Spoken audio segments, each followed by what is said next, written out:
Continuamos hoy, amigo oyente, el recorrido que estamos efectuando por el libro de Levítico.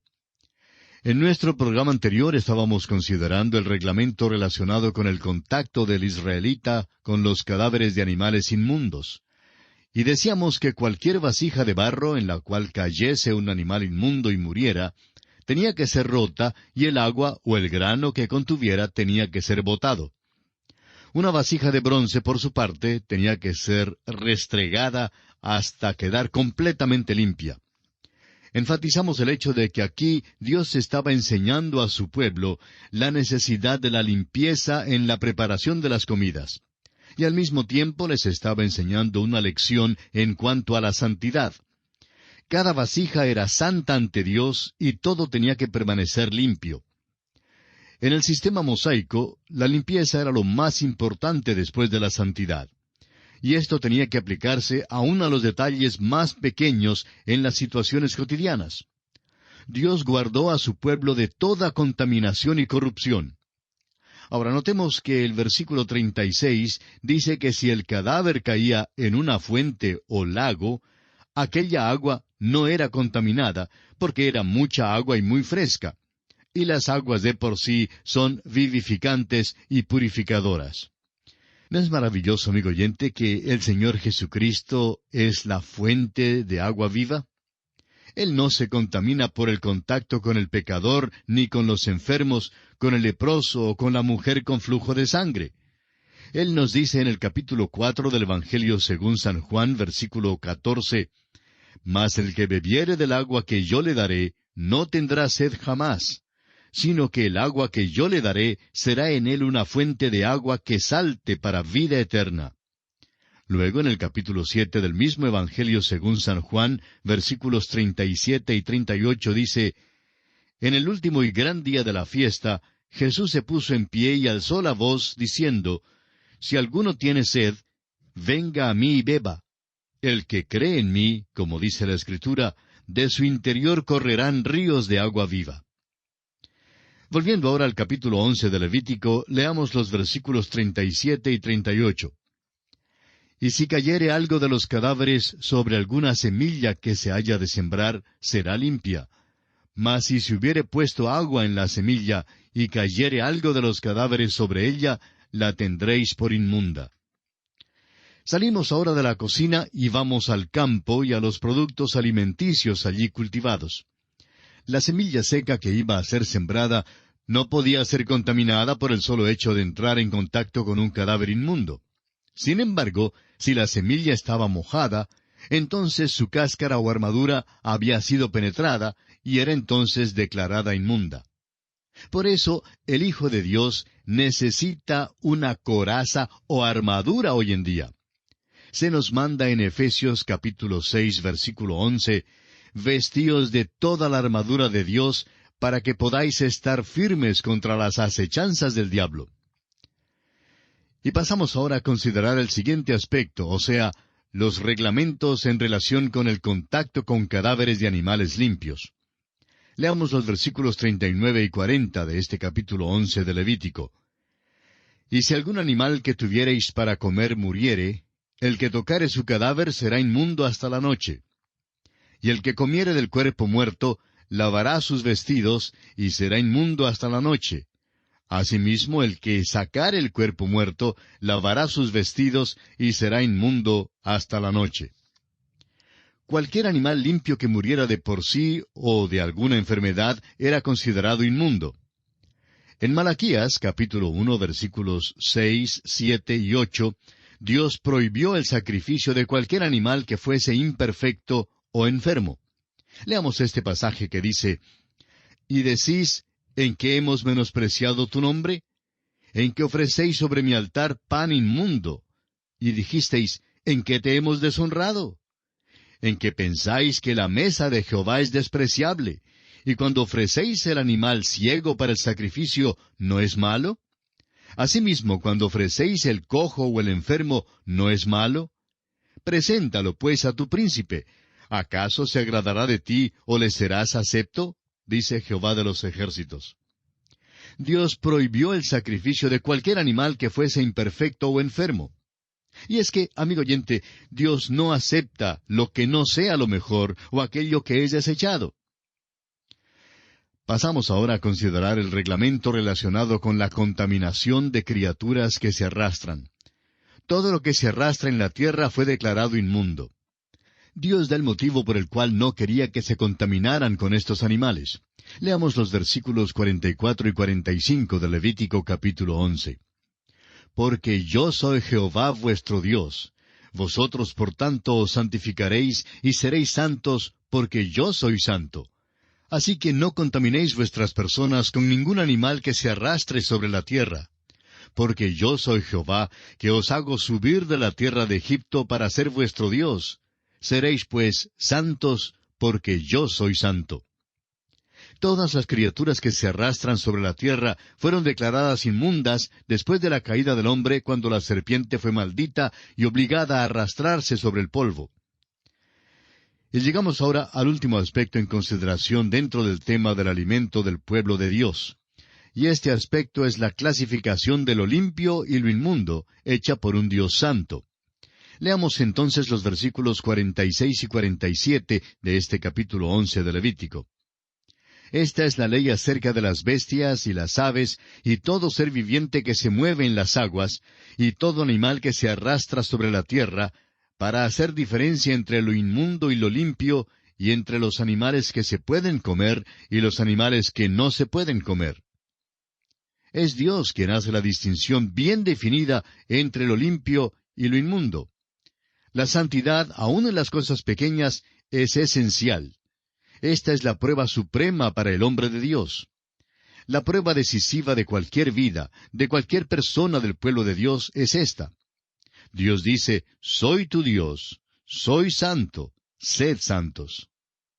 Amigo oyente, usted tiene que decidirse si va a caminar con Dios y para Dios en este mundo contaminado.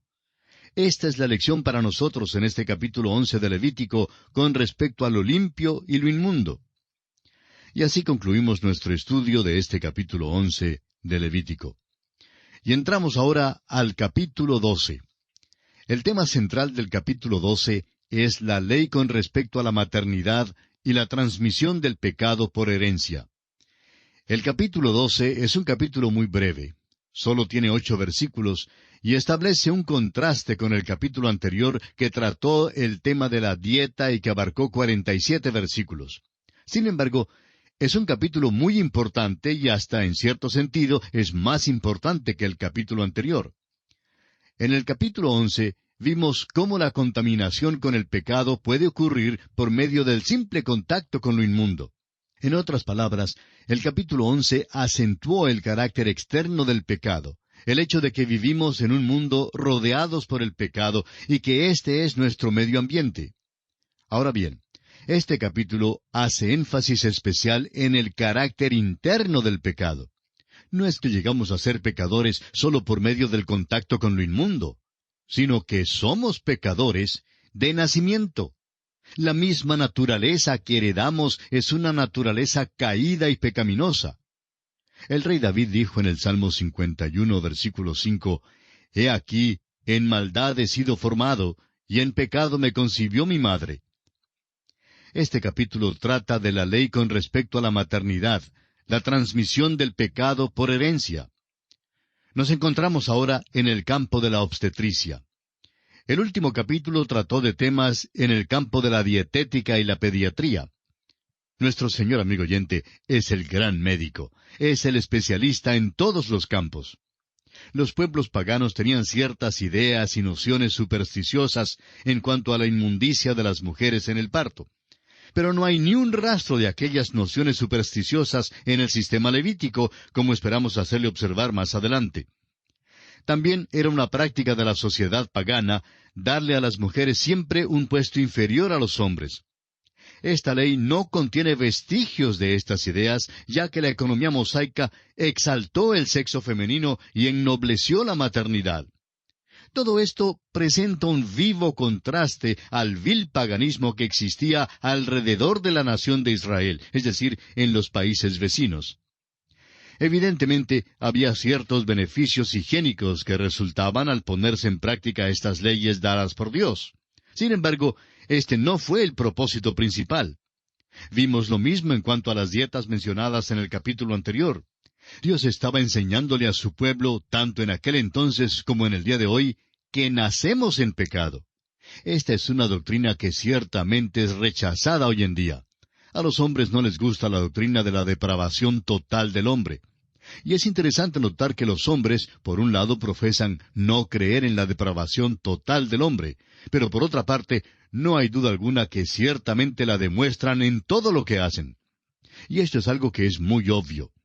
El apóstol San Pablo en su carta a los Romanos capítulo 5 versículo 12 dice, «Por tanto, como el pecado entró en el mundo por un hombre, y por el pecado la muerte, así la muerte pasó a todos los hombres, por cuanto todos pecaron». Este capítulo 12 pinta un cuadro diferente al que al mundo le gusta ver. Una madre jovencita abrazando a su bebé recién nacido no es realmente un cuadro de inocencia ni de impecabilidad. Es más bien un cuadro de la transmisión de la inmundicia y del pecado. Esa madrecita ha dado a luz a un pecador. Dios pronunció una maldición sobre la mujer después de su caída en el Edén. Lo que le fue dado a la mujer como una bendición, por el pecado es maldecido, y ella no puede dar a luz sino a un niñito ya contagiado por el pecado. Debemos apresurarnos en añadir que esta maldición no impide en manera alguna que las mujeres sean salvas. El hecho de que una madre cristiana sufra dolor en el nacimiento de su niño, lo cual es una evidencia del juicio de Dios, no puede significar en manera alguna que pierda o que aún corre el riesgo de perder su salvación. El apóstol Pablo confirmó esto en su primera carta a Timoteo, capítulo 2, versículo 15, donde dice, «Pero se salvará engendrando hijos si permaneciere en fe, amor y santificación con modestia». Este versículo no significa que una mujer obtenga su salvación por el hecho de engendrar hijos, sino que no corre ningún riesgo de contaminarse o de perder su salvación al traer al mundo a un pecador. La evidencia de su salvación está en su fe, amor y su vida santa y modesta. Bajo la ley, la inmundicia era para recordarle a la madre que había traído al mundo a un pecador. Ahora, bajo la gracia, su dolor de parto es para recordarle que un pecador ha nacido, aunque ella sea creyente en Cristo. Recordemos que en la caída, a la mujer también le fue prometido que traería al mundo a un Salvador. Dice allá en Génesis capítulo 3, versículo 15, «Y pondré enemistad entre ti y la mujer, y entre tu simiente y la simiente suya. Esta te herirá en la cabeza, y tú le herirás en el calcañar».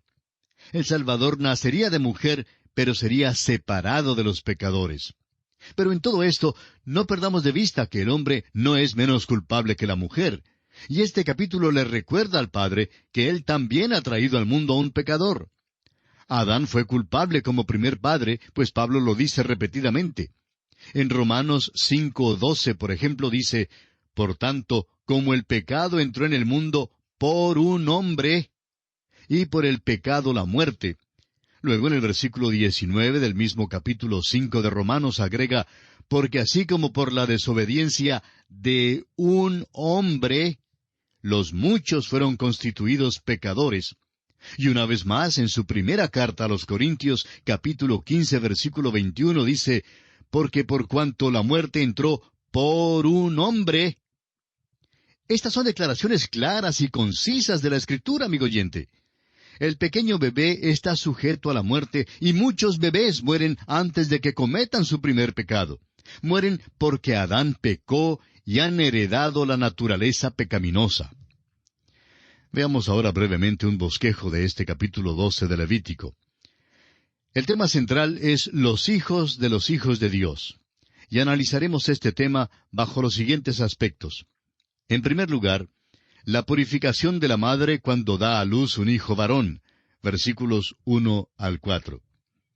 En segundo lugar, la purificación de la madre cuando da a luz una hembra, versículo 5. Y en tercero y último lugar, la purificación de la madre al ofrecer un sacrificio de expiación, en los versículos 6 al 8. Comencemos entonces con el primer aspecto, esto es, la purificación de la madre cuando da a luz un hijo varón. Leamos los primeros 2 versículos de este capítulo 12 de Levítico. Habló Jehová a Moisés diciendo, Habla a los hijos de Israel y diles, La mujer cuando conciba y dé a luz varón, será inmunda 7 días, conforme a los días de su menstruación será inmunda. Según esta ley, la madre es declarada inmunda porque ha traído al mundo a un pecador. Eva probablemente pensaba que ella había traído al Salvador al mundo cuando nació Caín, pero en realidad dio a luz a un pecador, el primer asesino, por cierto. Ahora este rito levítico es para recordarle a las mujeres que estaban trayendo al mundo el mismo tipo de bebé que Eva había traído al mundo. Una vida que de por sí no puede hacer el bien, sino solamente pecar, pues lo que es nacido de la carne, carne es. Como lo veremos más adelante, el tiempo total de su inmundicia legal era de 40 días que se dividía en 2 períodos. El primer período duraba 7 días. Luego, según el versículo siguiente, el varón tenía que ser circuncidado en el 8º día. La circuncisión era el símbolo dado a Abraham. Nos damos cuenta que la idea de la inmundicia de la maternidad choca con las nociones populares en boga en cuanto a la maternidad y a la inocencia del pequeño bebé. Si es que alguien dice algo que pueda ser interpretado como degradante en cuanto a estos conceptos que tenemos sobre la maternidad, lo miramos con disgusto. Por otra parte, el Día de las Madres en las iglesias ha llegado a tener mucho sentimentalismo. En realidad, no debiera predicarse un sermón sentimental en el Día de las Madres, porque en aquel día algún impío réprobo trae a su madrecita querida a la iglesia, se sienta a su lado y espera que el predicador diga algo en el sentido de que podrá ir al cielo gracias a los méritos de su madre. Y en este punto, el Dr. J. Vernon McGee, autor de estos estudios bíblicos, decía, Doy gracias a Dios que en los 40 años que he trabajado en el ministerio como pastor, nunca he señalado a la madre en lugar de señalar a Cristo. Desafortunadamente, amigo oyente, el mundo de hoy en día idealiza y sentimentaliza la maternidad hasta considerar que un retrato o cuadro de una madre con su nuevo bebé sea la cosa más bella posible. Pero Dios, amigo oyente, mira las cosas tal cual son. Dios dice que el padre y la madre han traído al mundo a un pecador. La madre era declarada inmunda para recordarle que el bebé que tenía en sus brazos era pecador. Debido al pecado original de la mujer y porque hay una maldición de su parto, el apóstol Pablo escribe en su primera carta a Timoteo, capítulo 2, versículo 12, «Porque no permito a la mujer enseñar ni ejercer dominio sobre el hombre, sino estar en silencio». Lo que está diciendo Pablo aquí es que una mujer no debe tomar un puesto en la iglesia en el cual ella deba definir doctrinas, y creemos que las razones son 2. La primera razón la encontramos en el versículo siguiente, versículo 13, de esta primera carta a Timoteo, capítulo 2. Dice Pablo, «Porque Adán fue formado primero, después Eva». Ahora esto no tiene nada que ver con alguna supuesta superioridad del hombre sobre la mujer, sino que es una cuestión de orden y de delegación de autoridad. Y en segundo lugar, Pablo dice en el versículo 14, «Y Adán no fue engañado, sino que la mujer, siendo engañada, incurrió en transgresión». La mujer fue la primera en caer en la transgresión, y entonces el hombre la siguió a sabiendas, mientras ella había pecado sin darse cuenta de su transgresión. Como ya lo hemos dicho, la mujer fue la primera en caer en la transgresión, y entonces el hombre la siguió a sabiendas, mientras ella había pecado sin darse cuenta de su transgresión. Como ya lo hemos dicho, la madre cristiana no pierde ni arriesga a perder su salvación por el hecho de haber traído al mundo a un pecador. Pero tampoco significa que los hijos sean salvos por el solo hecho de que su madre sea salva.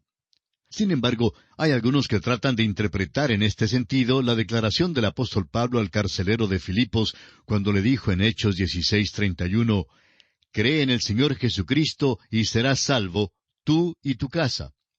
Creen que solo por el hecho de que la madre o el padre sean creyentes, los hijos automáticamente pueden ser salvos. Pero la verdad, amigo oyente, es otra muy distinta. Bien, lamentablemente nuestro tiempo se ha agotado y tenemos que suspender aquí por esta oportunidad. Continuaremos este interesantísimo tema, Dios mediante, en nuestro próximo programa. Será pues, hasta pronto, que Dios le bendiga, es nuestra más ferviente oración.